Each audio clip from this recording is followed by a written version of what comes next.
Alam nyo ba? Ang kapatid ng yumaong batikang aktor na si Ricky Davao ay isa ng Muslim. Siya si Bing Davao, dating aktor. Alam po ninyo, ang buhay hindi naging madali para sa akin. Nasilaw ako sa kasikatan. Dumanas ako ng iba't ibang hamon sa buhay, sa loob at labas ng industriya.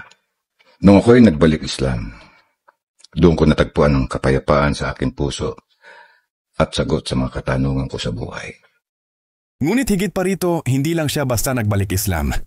Pinag-aralan niya ang Islam, isinabuhay niya ito, at buong puso niyang sinusuportahan ang ating mga kapatid na Bangsamoro. Isang patunay ito na gaano man kataas o kababa ang iyong katayuan sa buhay.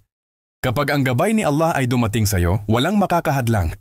Dahil ang hidayah ay biyaya na ibinibigay niya kanino man kanyang nais. Kabayan, ikaw naman, kailan mo sisimulang alamin kung ano ang meron sa Islam? Huwag mo hintayin ang huling sandali bago mo kilalanin ang iyong tagapaglikha. I-share ang video na ito upang maging paalala at inspirasyon sa iba. Maaring ito na ang daan upang may makatagpo ng liwanag ng Islam. Assalamualaikum warahmatullahi wabarakatuh.